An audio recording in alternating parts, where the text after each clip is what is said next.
The airplane doors opened, and there it was, the gateway to a new chapter.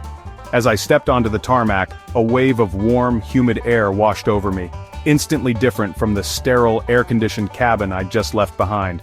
It was thick and heavy, promising an experience that would engage all the senses.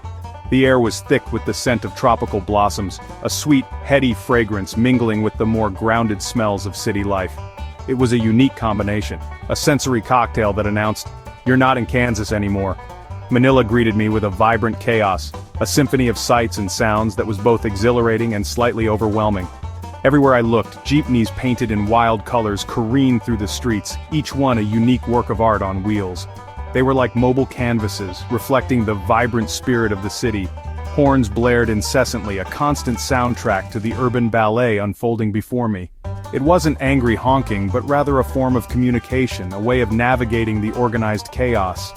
And the aroma of sizzling street food hung heavy in the air, a tantalizing invitation to explore the culinary delights of the Philippines. Each vendor offered a different temptation, a symphony of flavors waiting to be discovered. Eager to dive into the experience, I hopped into a jeepney, joining the locals on their daily commute. I found myself marveling at its chrome horses gleaming in the sunlight, symbols of power and freedom adorning the front of the vehicle. Religious icons were everywhere, small statues and images of saints watching over the passengers, a testament to the deep faith of the Filipino people. I watched the city blur by in a dance of energy and color, a kaleidoscope of sights and sounds that was both captivating and disorienting. Thankfully, my hotel was tucked away from the main roads, a quiet oasis amidst the urban frenzy. The staff welcomed me with genuine smiles and a glass of tart calamansi juice, a refreshing antidote to the heat and hustle of the city. Filipino hospitality was immediate and heartfelt, a warm embrace that made me feel instantly at ease. It was more than just politeness, it was a genuine warmth that made me feel less like a tourist and more like a returning friend, welcomed back with open arms. That evening, as the sun began to dip below the horizon, I wandered to Manila Bay, drawn by the promise of a spectacular sunset. And I wasn't disappointed. The sunset painted the sky in fiery orange and lavender, a breathtaking display of natural artistry. Families gathered along the waterfront, enjoying the cool evening breeze and the stunning view. Laughter and music filled the air, creating a festive atmosphere that was infectious. The joy of the Filipino people was palpable, a reminder to appreciate the simple pleasures in life. As the last rays of sunlight faded, the city's energy softened into night, the vibrant chaos replaced by a more mellow hum. Standing there, watching the lights twinkle across the bay, I felt a surge of excitement, a sense of anticipation for what lay ahead. This was just the beginning of my Philippine adventure, and I couldn't wait to see what wonders awaited me. The next day, I stepped into Intramuros, Manila's walled city, where time seemed to slow. Horse-drawn calesas clattered over cobblestones and Spanish colonial buildings lined the narrow lanes. My camera captured mossy walls, ornate doors, and the grandeur of San Agustin Church, a survivor of centuries. I hired a bamboo bike and met a local guide who shared stories of Spanish galleons and wartime resilience. Over strong Filipino coffee, I watched children play in sun-dappled plazas, their laughter echoing off ancient stones. Intramuros was alive, a blend of solemn history and vibrant daily life. Here, the past and present mingled, inviting me to slow down and truly see. Leaving behind the vibrant history and bustling streets of Manila, I embarked on a short flight to the island of Boracay. As the plane descended, I was greeted with a breathtaking view, a vision of pristine white sand stretching as far as the eye could see. The turquoise water shimmered under the tropical sun, beckoning me to dive in and explore its depths. It was a scene straight out of a postcard. My beachside bungalow was conveniently located just steps from the world-famous White Beach, promising easy access to all the island had to offer. One of the unique things about Boracay's White Beach is that the sand stayed remarkably cool, even under the scorching midday sun. And the sea was crystal clear, allowing you to see the vibrant marine life swimming beneath the surface. I spent hours walking barefoot for miles along the shore, feeling the soft sand between my toes and letting the gentle sea breeze caress my skin. I swam in the warm, inviting waves, feeling the stress melt away with each passing moment. I simply let the island's undeniable beauty wash over me, rejuvenating my mind, body, and soul. My camera became an extension of my eye, capturing the graceful pirogues gliding across the horizon at sunset. their sails silhouetted against the fiery sky. And then, one unforgettable evening, the sky exploded in a breathtaking display of color, painting the clouds with dramatic hues of orange, pink, and purple. The sheer magnificence of the sunset silenced everyone on the beach, as we all stood in awe of nature's artistry. Venturing beyond the popular white beach, I discovered the serene beauty of Puka Beach, a different kind of paradise with its unique shells and coarser sand. There, I had the pleasure of meeting local artisans, skillfully crafting intricate jewelry from the shells they collected along the shore. We shared smiles and stories, connecting on a human level, even without a common language.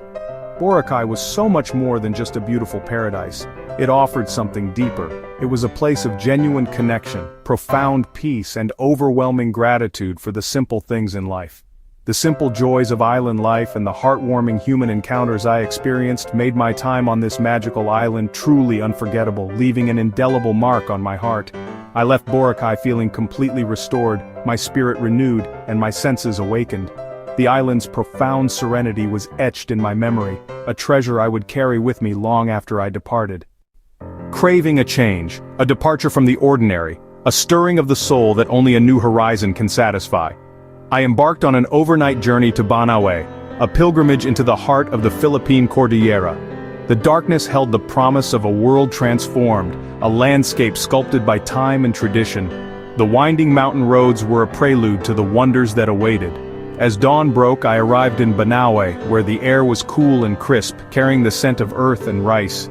Before me, the rice terraces rose like emerald steps into the clouds, a breathtaking amphitheater of green.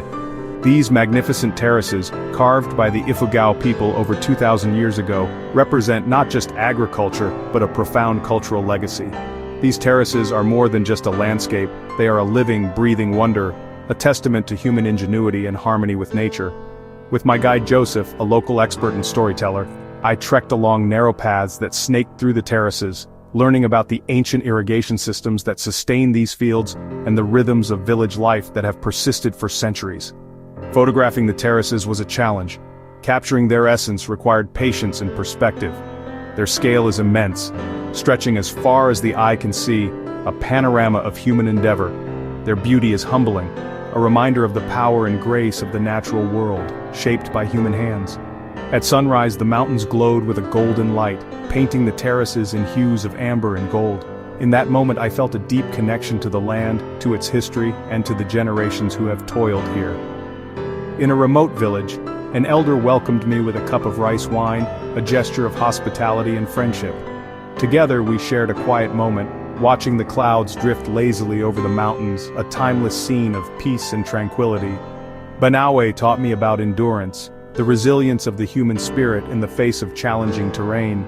It showed me the power of community, the strength that comes from working together towards a common goal.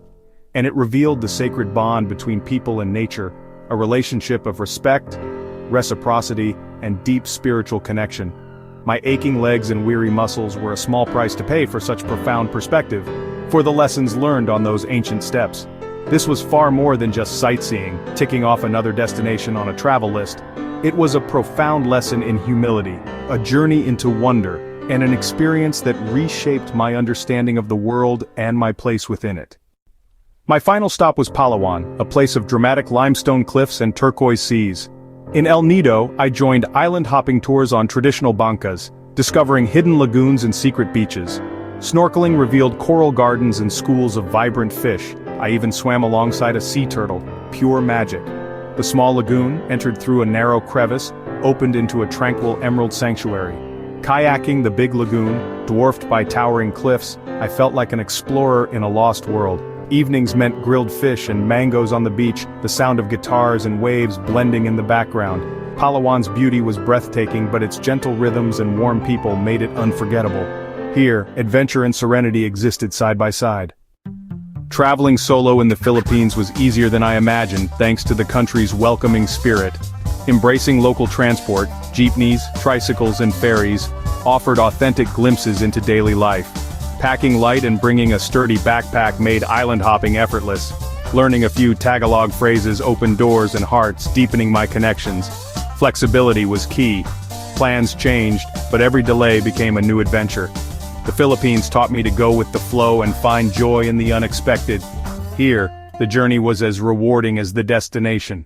As my plane lifted from Manila, I felt both content and wistful. This journey had changed me. The true treasure of the Philippines was its people, their warmth, kindness, and infectious joy. My photos held more than landscapes. They captured stories, laughter, and moments of connection. From Manila's chaos to Banawe's terraces, Boracay's beaches to Palawan's lagoons, each place left its mark. The country's diversity amazed me. Ancient wonders, tropical seas, and vibrant cities all in one journey. To solo travelers, go for the beauty, stay for the people. The Philippines will challenge and delight you, leaving you richer in spirit. I left a piece of my heart behind, but I carry its warmth and spirit with me always.